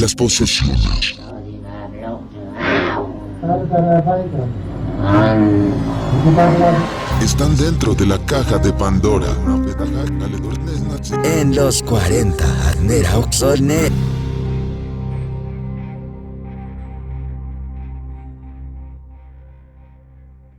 Amigos y amigas que hasta ahora escuchan Caja de Pandora, ¿cómo están? Mi nombre es Rodrigo Castro. Ya terminó el Mundial y con eso nuestro especial de películas de países que participaron en este evento futbolero que terminó como con oscuridad. Terminó con un partido muy sospechoso y bueno, que eso va a haber muchas cosas de qué hablar en todo este tiempo. Voy a hablarles en esta ocasión de una película que está en carteleras colombianas y que bueno, es una saga que tiene mucha fanaticada. Les hablo de Evil Dead Born. Esta película que aquí en Colombia se conoce como Evil Dead en llamas, posesión infernal, dirigida y coescrita por Sebastián Bierick y producida por Rob Tappert. El creador de la serie es Sam Raimi. Y bueno, es la secuela directa de la película Evil Dead Rise del 2023 y la sexta entrega de la saga Evil Dead. La protagonizan esta película Saulette Jacob como una joven que busca consuelo con sus suegros tras la muerte de su esposo, y cuando la familia se reúne en una casa aislada, la reunión se convierte en una reunión familiar infernal. A medida que los miembros se transforman gradualmente en Deadites o Deadlines, también cuenta con la participación de Terry Wade, Hunter Doran y Errol Stan. Esta es, una película que se anunció en 2024 y fue contratado al director From Bernard para hacer esta película. El casting comenzó en mayo del 2025 y se estrenó en Francia y en Estados Unidos el 10 de julio. Nos cuenta lo que pasa en la casa del lago de una familia de Joseph Price, que investiga los estudios de su difunto abuelo Benjamin sobre el Necrocomicon y los Deadites, y descubre la daga Candarina, que Benjamin afirma que puede destruir a los Deadlights. Su descubrimiento atrae a Deadlight Jessica, quien asesina a 2 pescadores antes de dirigirse hacia Joseph.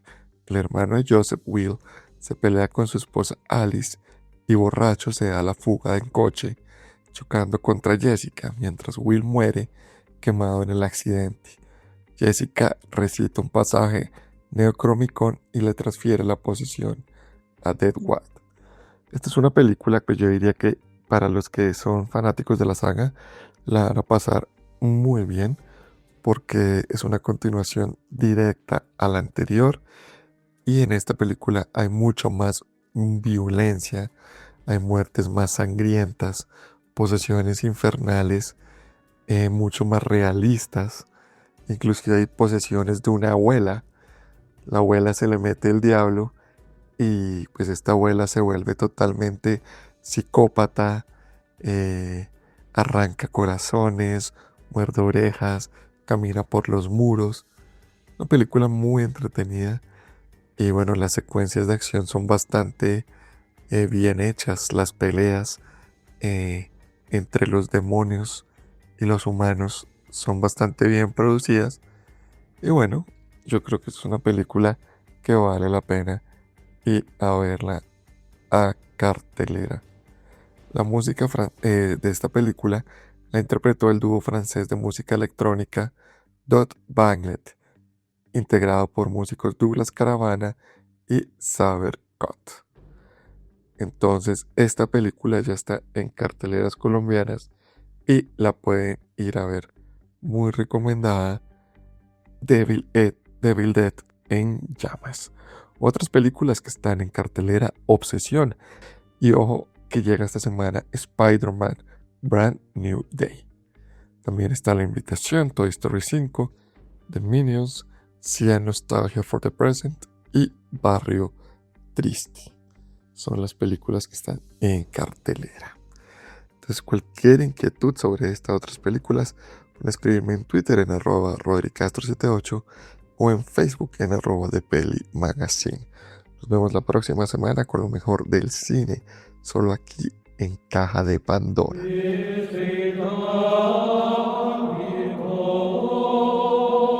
Los estigmas están dentro de la caja de Pandora. En los 40.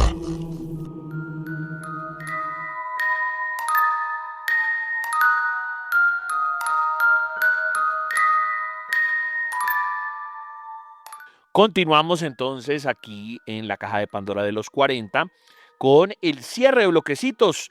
Recuerden siempre seguir nuestro playlist de YouTube de los 40 para estar atentos de todos los capítulos. Número la caja de Pandora los 40 para cualquier cosa que necesiten. Toby con la droga zombie, siempre con sus reporterías, sus investigaciones. Aquí nos va a hablar de droga zombie. Luego, Rafael Jordán con el tema de la isla Gorgona. Y cerramos con Krillator con el suicidio de Calamardo. Es una de las más grandes creepypastas que existen. Y Krillator con experiencias de Reddit. Entonces, Toby, DJ Toby FM con Droga Zombie, @ la 7 Sombra, Rafael Jordán con el tema de la isla de Gorgona, Krillator con doble R en sus redes sociales con una sola R en canal de YouTube, con el suicidio de Calamardo y con las experiencias de Reddit de historias de terror o temas relacionados con el misterio. Todo el terror, todo lo oculto, todo lo paranormal siempre sucede en la caja de Pandora de los 40. Y nosotros en esta noche a través de los 40 siempre tenemos invitados, siempre nos gusta pues escudriñar un poquito más allá de todos los temas. Y pues hace 8 días con el Chancho habíamos quedado que íbamos a hablar acerca de la droga zombie. La hicimos como un pequeño abrebocas acerca de esta droga que está afectando muchísimo a los Estados Unidos, en especial Filadelfia. Pero bueno, yo me había comprometido que traía una persona experta que nos iba a hablar en el tema de la salud. Y por acá estoy con... Hola, buenas noches, soy Jenny Solano, anestesióloga. Bienvenida a los 40 y pues la verdad estamos como muy conmocionados porque dicen que esa droga ya llegó a Colombia, que hay muchos países que están viendo afectados, pero cuéntanos por qué le dicen la droga zombie o de qué trata. Bueno, la droga zombie es básicamente un opioide que se llama el fentanilo. Es un medicamento relativamente nuevo entre nosotros. Lo fue inventado más o menos hacia 1960 y apenas hasta el 68 se produjo la autorización para el uso médico. Es un medicamento que se debe usar exclusivamente por especialistas. Es bastante inseguro usarlo en la calle, ya que se fabrican en muchos laboratorios clandestinos sin los medios adecuados para su producción. Le dicen la droga zombie por los efectos que produce. Es un sedante, básicamente. Nosotros lo usamos como un analgésico, es decir, un medicamento para disminuir el dolor en los procedimientos quirúrgicos o en los pacientes que tienen enfermedades con dolores importantes. Produce muchísima sedación, disminuye la capacidad psicomotriz de las personas, disminución de los reflejos. Por eso dan la apariencia de ser como un zombie, porque eres incapaz incapaz de reaccionar ante una situación de alerta. Estás adormecido, sedado, con pérdida de tu reflejo. Hay que aclarar algo, y esto sí es para todos los oyentes. Acá lo que estamos hablando en este momento es de uso profesional. La idea es que las personas que se sienten como curiosas con el tema, que piensan que es algo muy normal utilizar este tipo de droga, no, pues para eso nuestra invitada dice que es de uso profesional, que se utiliza en el mundo médico. Ya personas pues que quieran utilizarlo para algo extraoficial, pues la invitación es obviamente a reflexionar, y pues más que un tema muy desconocido es tratar de hacer que nuestros oyentes tomen conciencia acerca de este uso de droga. Bueno, y es muy importante porque solamente se utiliza esta droga o se combina con otros elementos para poder crear este tipo de sensación. Indiscutiblemente se combina con muchísimos otros elementos que pueden empeorar la situación clínica y médica de los pacientes. Se empiezan a sumar un montón de medicamentos que van a producir mayores efectos. La mayor causa de la muerte por el fentanilo se produce porque dejamos de respirar, se induce una depresión respiratoria. Cuando dejamos de respirar, indiscutiblemente después para el corazón y el paciente termina muriendo por un paro cardiorrespiratorio. Es algo supremamente delicado. En Estados Unidos el reporte de las muertes por sobredosis, al menos el 50% de las muertes fueron por este medicamento, por el fentanilo. Así que ya saben, es un medicamento que debe usarse exclusivamente por el personal médico. Cuando nosotros usamos esos medicamentos, lo usamos en la sala de quirófano o en la sala de sedación, con el paciente debidamente monitorizado, midiendo totalmente la saturación de oxígeno en la sangre, midiendo constantemente todos sus signos vitales, la tensión arterial, el ritmo cardíaco, por los efectos tan severos que puede tener en nuestro organismo. Incluso hay que hablar de algo, y es que, por ejemplo, hace mucho tiempo, y eso pues porque lo han controlado, pero aquí hay un centro de eventos que se llama La Macarena, y hay un punto donde decían que las personas que consumían marihuana, bazuco, iban y empezaban a raspar el adobe para terminar de completar, digamos, esa dosis.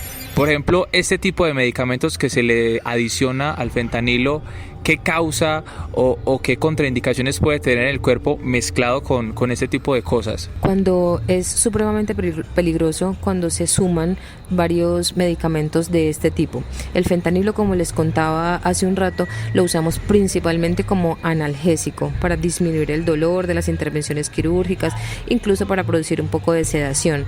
Cuando se mezcla con otro tipo de medicamentos, por ejemplo, los del grupo de las benzodiazepinas, que son sedantes puros, que inducen sueño, que hacen que el paciente tenga amnesia de los hechos, se potencian los efectos, logrando más rápidamente todos esos efectos secundarios que tememos tanto, un paro respiratorio.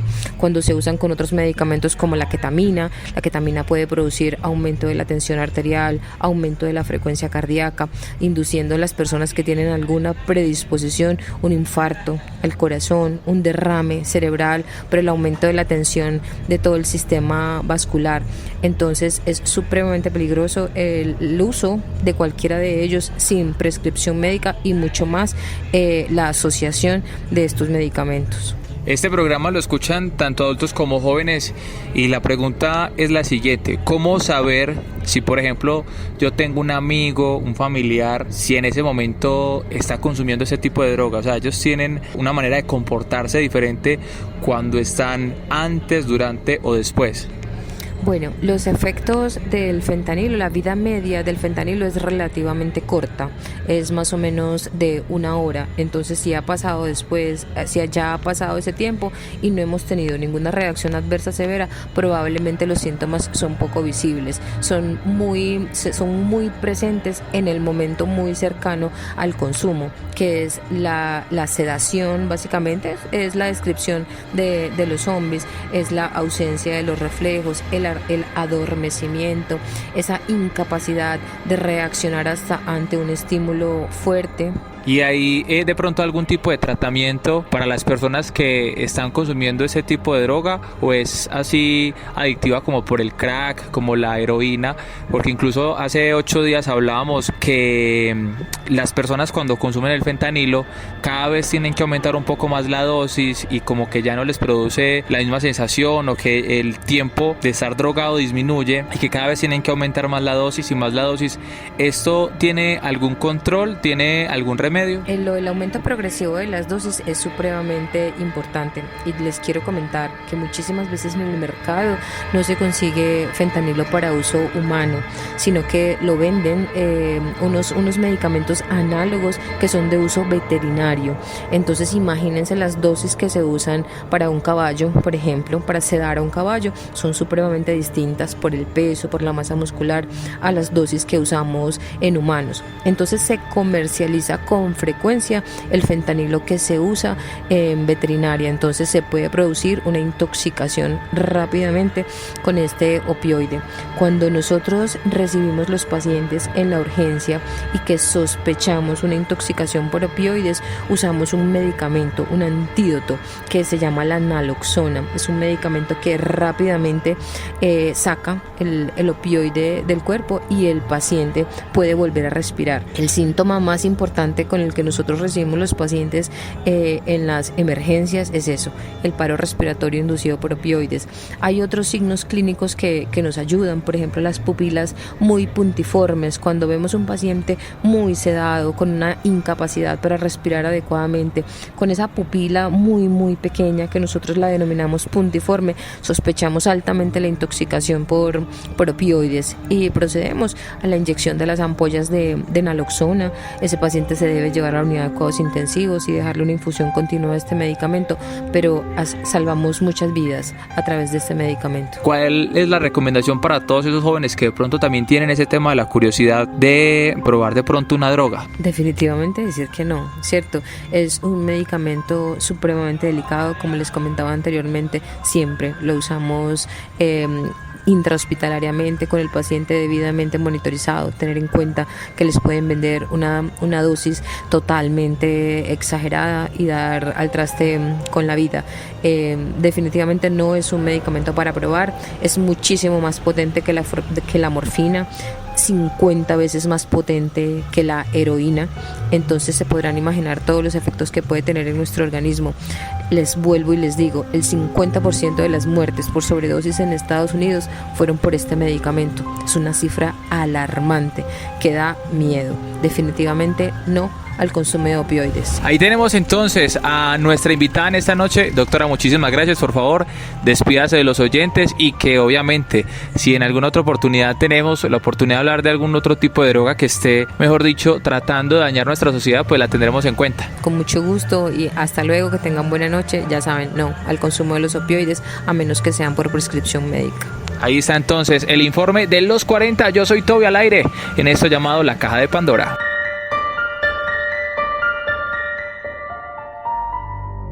Una vez que nos escuches, no volverás a ser el mismo. Esto es una advertencia. Exploremos historias de fantasmas que acechaban en las sombras, avistamientos inexplicables en los cielos, encuentros con lo paranormal y mucho más.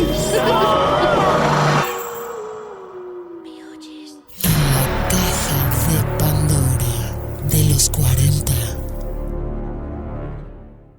Hola, mi nombre es Rafael Jordán y para mí es muy placentero estar de nuevo esta noche con ustedes. Vamos a hablar otra vez un poquito de fantasmas y de lugares en Colombia que sabemos que tienen una influencia paranormal fuerte, de el bajo astral y finalmente pues que nos han podido llevar a documentaciones y a historias que son realmente escalofriantes. Vamos a hablar de la prisión, la isla colombiana de Gorgona. Como sabemos, o los que han tenido la oportunidad de visitarla, ver videos o fotos, básicamente Gorgona es un paraíso de la biodiversidad. Pero hasta hace algunas décadas fue realmente un infierno sobre la tierra. La isla de Gorgona está en el Océano Pacífico a 55 kilómetros de la costa colombiana. Tiene una extensión de más o menos 26 kilómetros cuadrados de jungla y hasta 1984 existió una cárcel donde realmente pasaron muchas cosas que fueron fuertes. Los guardias torturaban a los presos y quedaban impunes, nada raro. Sin embargo, no solamente era esa insidia de poder que tenían las personas que trabajaban ahí, sino que también, dada la biodiversidad de la isla, las serpientes venenosas y las enfermedades, digamos, de transmisión a través de mosquitos y la misma violencia entre los internos fueron algo que tuvieron que vivir día a día los reclusos que habitaron este presidio. Miguel Darío López, este fue el último director de la cárcel, hace unas declaraciones bastante fuertes en donde habla básicamente de cómo la existencia en la isla iba contra las condiciones humanas. Decía que los internos muchas veces se morían por falta de comida, por inanición, morían de infecciones gastrointestinales derivadas de mosquitos, paludismo, etc. Y muchos vivían en estado de depresión. Las personas que han podido ver las fotos, básicamente esto era un campamento nazi. Era muy pesada. Adicionalmente, digamos, era básicamente o virtualmente imposible que escaparan de la isla porque la isla estaba llena de reptiles venenosos. Es decir, que si salían de la cárcel, lo más probable es que sufrieran una picadura o mordedura de alguna de las criaturas venenosas que allá habitaban, como por ejemplo tarántulas y además serpientes. Adicionalmente, las playas estaban infestadas de tiburones blancos. Lo que hacía interesante de alguna manera esta cárcel era, o interesante desde el tema paranormal, y de acuerdo al director, es la cantidad de reclusos que murieron. Esto digo que es interesante, dado que es desde acá que empieza todo el mito y toda, digamos, como la información paranormal, que en algunos casos ha sido documentada y en otros casos solamente son mitos, donde dentro de la prisión se dice que se escuchan aún las voces un poco parecido a lo que pasó en el Palacio de Justicia. En ningún momento quiero decir que la muerte de estas personas haya sido interesante, sino que es interesante para el tema paranormal porque este es justamente el punto de partida. Este predio fue construido en la década de los 60 y en él, digamos, coexistieron o convivieron asesinos, violadores, asimismo como presos políticos de esa época que nosotros conocimos como la violencia en Colombia, donde, pues como ya sabemos, una guerra civil no declarada entre el gobierno conservador y los liberales en la década de los 40 y los 50, de 1948 a 1958. Las ruinas de esta prisión aún son visitadas por muchos turistas. Hay algunos, digamos, parlamentos o testimonios de ellos en donde usualmente hacen un poco paréntesis al recordar este episodio triste de la historia colombiana y que lo buscan como un episodio de reconciliación. Algunas de estas personas obviamente pues son hijos de los presidiarios y por estas razones que tienen este acercamiento. De alguna manera se buscó también hacer la rehabilitación de este lugar como cárcel, digamos, ignorando un poco la historia que tuvo y la historia fuerte de violencia que tuvo el predio. Pero hablemos del tema paranormal. El tema paranormal en la isla es absolutamente innegable. Muchas de las documentaciones que se encuentran explican cómo hay investigadores paranormales serios que han pasado más de semanas, digamos más que días, semanas, haciendo estudios del tema energético. Bueno, como ustedes saben, los investigadores paranormales utilizan una serie de dispositivos electrónicos para medir la presencia de espíritus, cámaras infrarrojas, en algunas ocasiones hacen rituales, bueno, este tipo de cosas. Entonces es interesante desde el tema paranormal ver cómo la trascendencia de la energía, de la violencia, es usual cuando es en esta medida. Como les digo, lo mismo pasó en la toma del palacio el cual seguramente será un tema que tendremos que tocar más adelante, en otra intervención.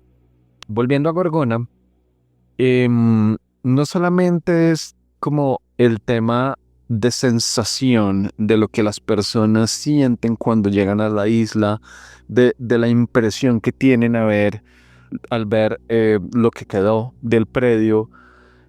No solamente es como ese tema de emoción o de sensación, sino que también la isla de Gorgona tiene cierto tipo de connotación paranormal, no solamente por la ubicación geográfica, sino porque además ha sido motivo de avistamiento de muchos seres de bajo nivel vibratorio. Demonios, personas que no han podido llegar, digamos, como a la luz, este tipo de cosas. Estas manifestaciones de baja vibración también han sido documentadas. Hay varios videos en internet en donde muestran cómo hay manifestaciones directas en audio y en video. En audio a través de gritos, de ruidos que no son usuales en el área. Por ejemplo, ruidos metálicos como sierras eléctricas y sonidos de martillos, de hachas, de este tipo de cosas, dado que pues no hay ningún tipo, digamos, de construcción o rehabilitación en cuanto a arquitectónica en la isla.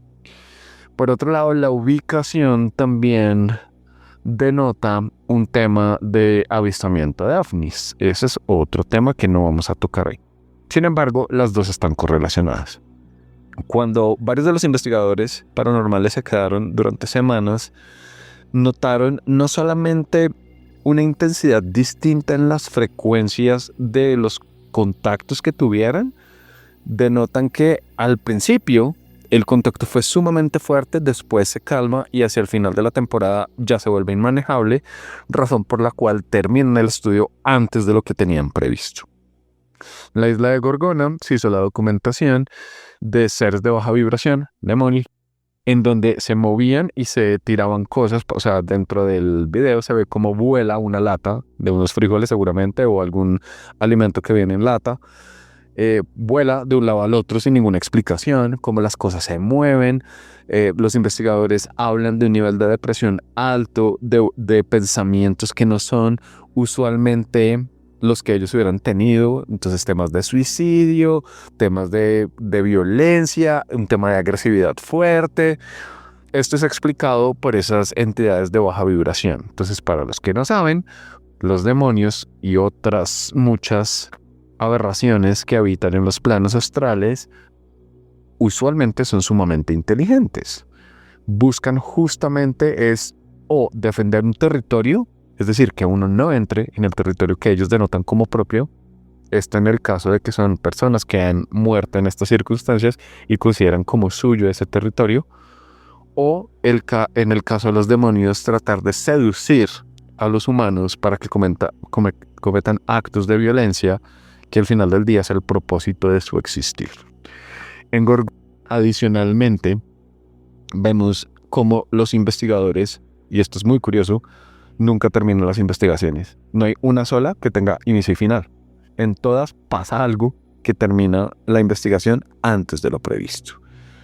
Es una isla a la que infortunadamente no he tenido la oportunidad de visitar. Sin embargo, he escuchado relatos de personas cercanas que en su compartir demuestran un poco esa misma sensación, emoción de tristeza, de una energía pesada, de un sitio en donde uno realmente no quisiera estar. Espero les haya gustado mi intervención. Recuerden seguirme en Instagram como Rafa Jordán Gelo con H y en Twitter como LA el número 7 sombra, @la7sombra. Exploremos historias de fantasmas que acechaban en las sombras. No siento nada. Avistamientos inexplicables en los cielos. Lo único que siento es su miedo. Encuentros con lo paranormal y mucho más. En la caja de Pandora de los 40. La caja de Pandora de los 40.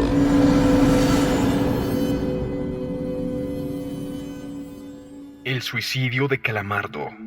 Fui practicante en Nickelodeon Studios durante el 2005 para obtener mi título en animación. No me pagaban. De hecho, la mayoría de pasantías no son pagas, pero tuve algunas experiencias más allá de la educación. Los adultos no lo ven como un buen trabajo, pero la mayoría de los niños se cagarían si pudieran estar ahí. Como trabajaba con editores y animadores, me tocaba ver los capítulos nuevos antes de que salieran al aire, ir al grano sin dar muchos detalles. Acababan de hacer la película de Bob Esponja y el staff entero estaba falto de creatividad. Así que les tomó mucho tiempo iniciar la siguiente temporada, pero en realidad el retraso duró más por razones perturbadoras. Hubo un problema con el primer episodio de la temporada que retrasó por meses a todos y a todo. Otros practicantes y yo estábamos en el cuarto de edición junto con los animadores principales y los editores de sonido, listos para hacer el corte final. Recibimos una copia de lo que se suponía era uno de los capítulos y nos reunimos alrededor de la pantalla para ver. Dado que no era el corte final, a veces los animadores ponían un título falso en tono de broma. Nunca fue nada en particular gracioso, pero siempre fueron chistes relacionados con el trabajo. Así que cuando vimos como título El suicidio de Calamardo, no pensamos que fuera algo más que una broma mórbida. Uno de los practicantes incluso emitió una risa seca. Comienza con la música alegre de siempre. Inicia con Calamardo practicando con el clarinete, errando algunas notas como siempre. Oímos a Bob riéndose afuera. Calamardo se detiene y le grita que se calle, puesto que tiene un concierto esa noche y necesita practicar. Bob dice que sí y se va a ver a Arenita junto con Patricio. La splash screen de burbujas aparece y entonces vemos el final del concierto de Calamardo. Aquí fue donde todo se puso raro. Al estar tocando, algunos cuadros se repitieron una vez, pero el sonido no. En este punto, el sonido ya está alineado con la animación y eso era poco común. Pero entonces deja de tocar. El sonido termina como si nada hubiese pasado. Hay murmullos en la multitud antes de que comiencen a abuchearlo. No eran abucheos de caricatura comunes en el show, se podía escuchar malicia en ellos. Calamardo estaba de pie, nervioso y viendo asustado. La imagen cambia, esta vez hacia el público. Bob Esponja está en el centro y también lo abuchea, comportándose muy diferente a como lo hace siempre. Lo más raro de todo es que todo el mundo tiene ojos hiperrealistas, muy detallados. Claramente no todos son ojos reales, pero algo un poco más real que siempre, las pupilas rojas. Algunos nos miramos entre sí, obviamente confundidos, pero como no éramos los escritores, nunca nos preguntamos cómo le atraería eso a los niños. Aún. La toma cambia, Calamardo sentado en la orilla de su cama, viéndose muy mal. Por su ventana se ve la noche, así que es poco después del concierto. La parte más aterradora es que en este punto no hay sonido. Literalmente ni siquiera el sonido de los speakers de la habitación, como si estuviesen apagados, aunque estaban trabajando perfectamente. Calamardo solo estaba ahí, sentado y parpadeando en silencio como por 30 segundos. Entonces comenzó a llorar. Sonaba como una pequeña brisa a través de un bosque. Luego se cubrió la cara y lloró en silencio por un minuto, mientras el sonido poco a poco comenzó a intensificarse. La pantalla poco a poco comienza a acercarse a su rostro. Por poco me refiero a que solo es notable si miras las tomas con 10 segundos de diferencia. Su llanto se vuelve más fuerte, lleno de dolor e ira. La pantalla se deforma como si se doblara sobre sí por un segundo antes de volver a la normalidad. El sonido leve como de viento se vuelve más intenso y más severo, como si hubiese una tormenta. La parte tétrica es que este sonido y el llanto de Calamardo suena demasiado real, como si el sonido no viniera de los speakers, como si estos fueran agujereados y el sonido viniese de otro lado. Aun si el estudio tiene un buen equipo de sonido, no tiene el equipo necesario para producir sonido de esta calidad. Bajo el sonido del viento y el llanto, algo comenzó a sonar, una especie de risa en intervalos raros y nunca durante más de un segundo, para que no pudiese subirlo con facilidad. Vimos esto 2 veces, así que perdónenme si las cosas suenan muy específicas, pero he tenido tiempo para razonar sobre ellas. Luego de 30 segundos de esto, la pantalla se puso borrosa, se torció violentamente y algo parpadeó rápidamente, como si faltara un cuadro de la animación. El editor principal de la animación puso pausa y regresó cuadro por cuadro.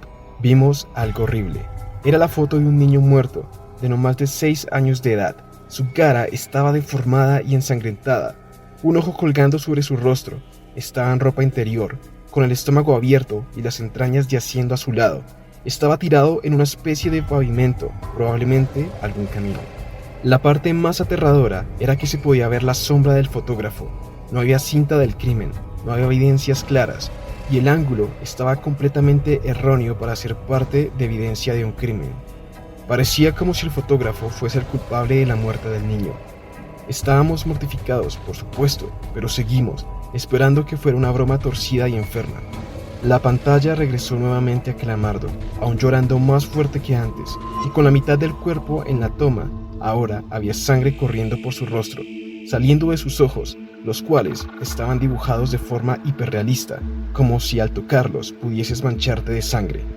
El viento ahora sonaba como un huracán a través del bosque, incluso con sonidos de ramas rompiéndose. La risa ahora duraba más y era más frecuente. Tras 20 segundos, la pantalla volvió a deformarse para mostrar una foto de un solo cuadro.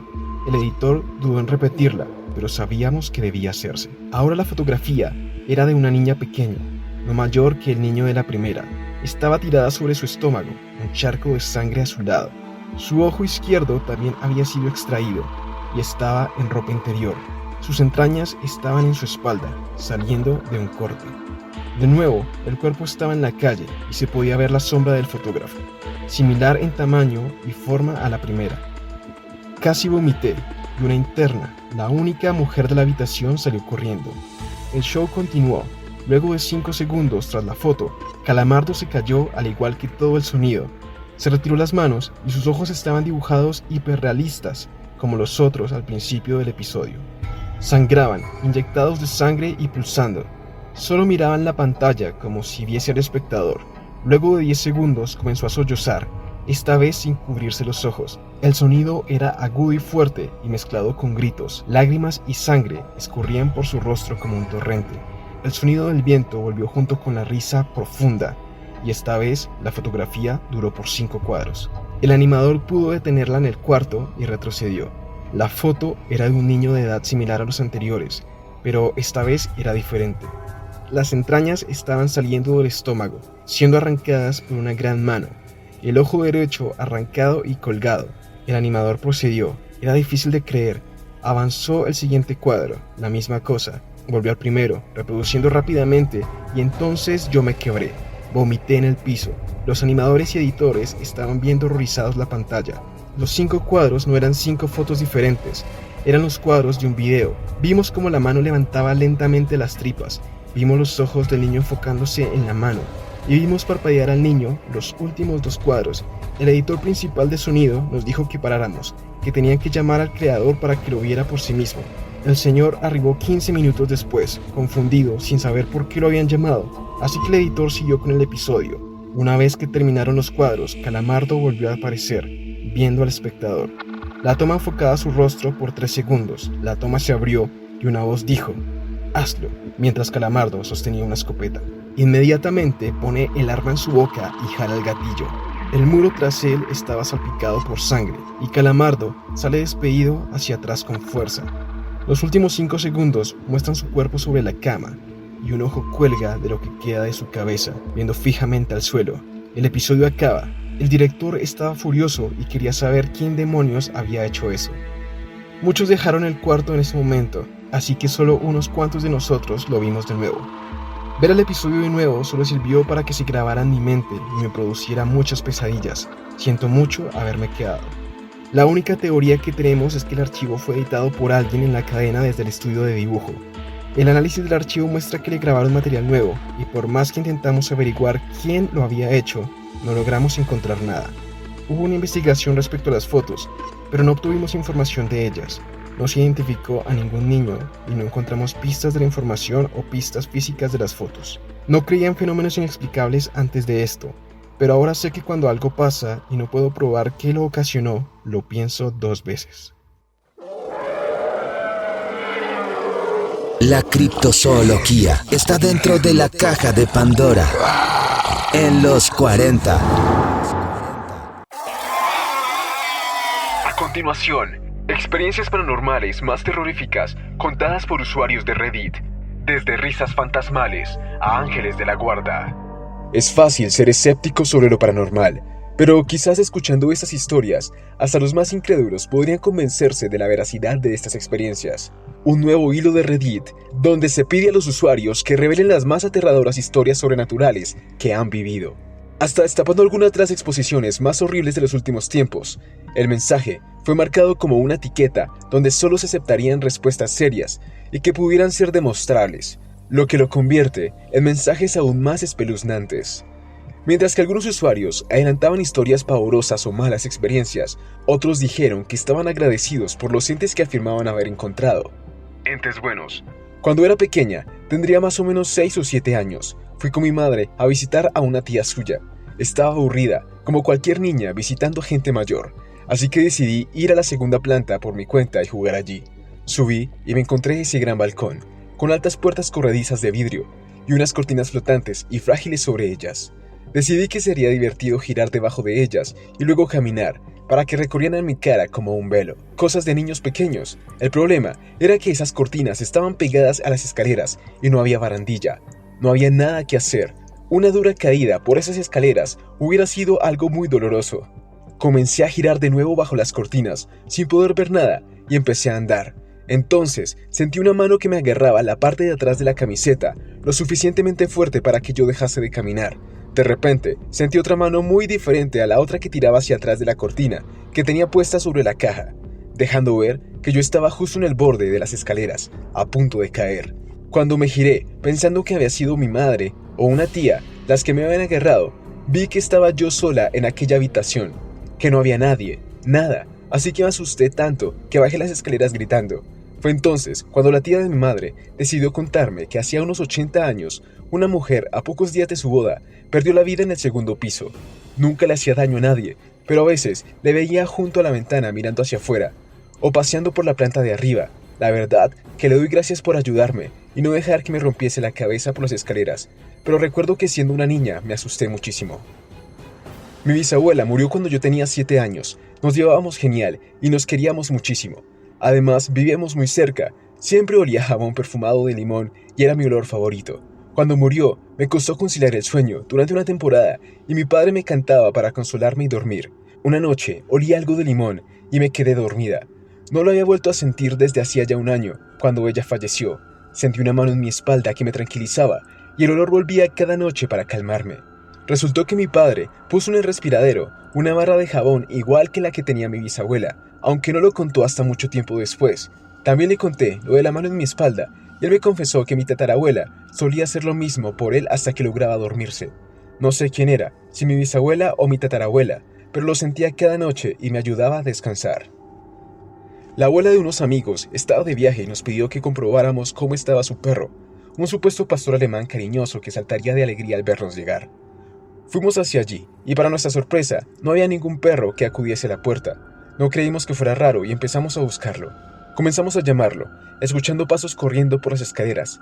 Pensamos que algún familiar podría estar allí y llamamos a la dueña para asegurarnos. Pero ella afirmaba que no era posible. Escuchamos más pasos, esta vez subiendo por las escaleras, y sugerí llamar a la policía por si estuvieran robando. Pero mi amigo me dijo que primero debíamos comprobarlo. Mientras íbamos hacia las escaleras, escuchamos una especie de campana, y mi amigo me explicó que el perro tenía una y que probablemente fuese él. Teníamos miedo, pero acabamos subiendo a la segunda planta. Allí encontramos a Jake, el perro, que estaba temblando y muerto de miedo. No conseguimos que se moviese, él solo miraba las escaleras. Buscamos por toda la casa y no había nada ni nadie. La abuela de mi amigo asegura que aquel día era su marido fallecido y que lo escucha muchos días caminar por la casa. Viaje astral. Me desperté y vi a mi novia subir con el gato por las escaleras. Nos habíamos quedado dormidos viendo una película, pero al girar mi cabeza hacia la derecha, mi novia estaba junto a mí, dormida. El gato se las había arreglado para subir solo, pero ¿quién era la otra chica? ¡Qué perturbador! Estaba un día echándome la siesta con mi chico en casa. La habitación está llena de espejos. Me desvelé y en uno de ellos vi cómo él estaba de pie. Lo llamé reclamándome en la cama. Y su contestación fue a mi lado. Estaba tumbado junto a mí, pero yo seguía viendo esa figura sombra masculina en el reflejo del espejo. En el mismo momento, se lo dije, y él también lo vio. Los dos vimos aquella sombra frente a nosotros. Cosas extrañas. A principios de los años 90, trabajé en un periódico semanal a tiempo parcial, escribiendo anuncios. La noche antes de entrar a trabajar, tuve un sueño donde una señora me decía: «Hola, soy Mae con Gael», y charlábamos un rato. Cuando me desperté, me dije a mí mismo que había sido muy raro, pero no le seguí dando importancia. Recordaba el apellido de la mujer de mi sueño porque recordaba a un hombre anciano, miembro de mi comunidad que lo tenía. No le conocía de nada, pero el apellido era bastante raro e inusual. Cuando llegué a trabajar y comencé mis tareas semanales, 3 hombres bastante serios entraron y quisieron hablar con el editor y propietario. Hablaron durante un rato y se fueron.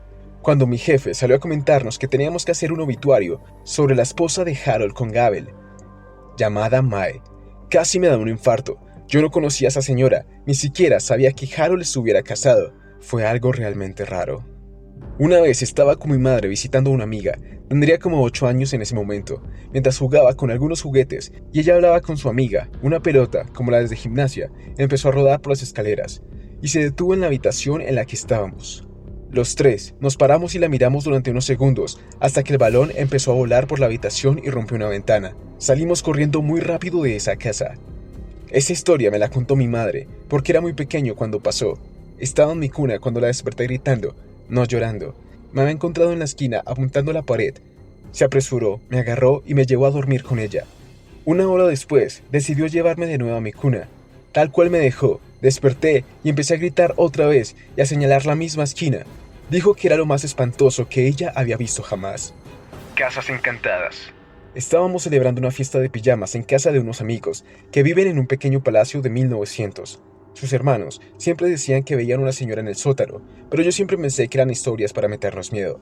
Una noche me desperté porque alguien hablaba muy fuerte en la cocina y vi que mi amiga no estaba durmiendo, así que pensé que habría bajado para preparar el desayuno o comer algo, aunque ella realmente estaba en el baño y yo me di cuenta en ese momento. Mientras caminaba por las escaleras, las voces se hicieron más fuertes. Se podía oír la conversación y oler los huevos y escuchar chispotear el bacon, pero cuando llegué, todos esos sonidos desaparecieron, aunque no el olor. Entré en la cocina y todas las luces estaban apagadas y el fuego frío. Cuando estaba subiendo las escaleras, vi cómo mi amiga salía del baño. Le conté lo sucedido, me dijo que quizá estaba soñando. A la mañana siguiente, sin que mi amiga le dijera nada a su hermano, porque había estado conmigo todo el rato, él nos regañó por haber hecho tanto ruido en la cocina durante la noche. Esa casa me daba miedo, pero realmente son ellos quienes arrastran al ente. Se han mudado a otra y lo que hubiera se ha ido con ellos, ya que varias personas que no saben nada de la mujer del sótano aseguran haberla visto y descubrir cómo nos mira. Toda mi infancia he vivido en una casa antigua, aunque más o menos reformada, que pertenece a mis abuelos.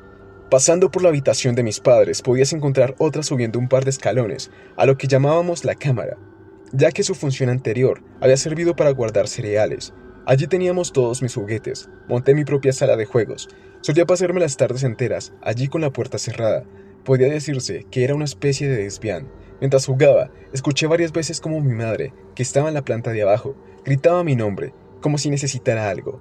Cuando bajaba a preguntar qué pasaba, ella me respondía que no me había llamado. Esto me pasó varias veces. Y hasta aquí la cápsula de la noche de hoy.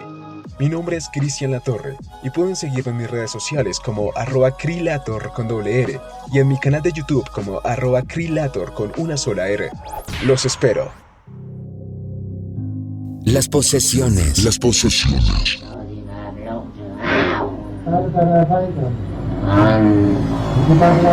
Están dentro de la caja de Pandora. En los 40, Nera Oxone.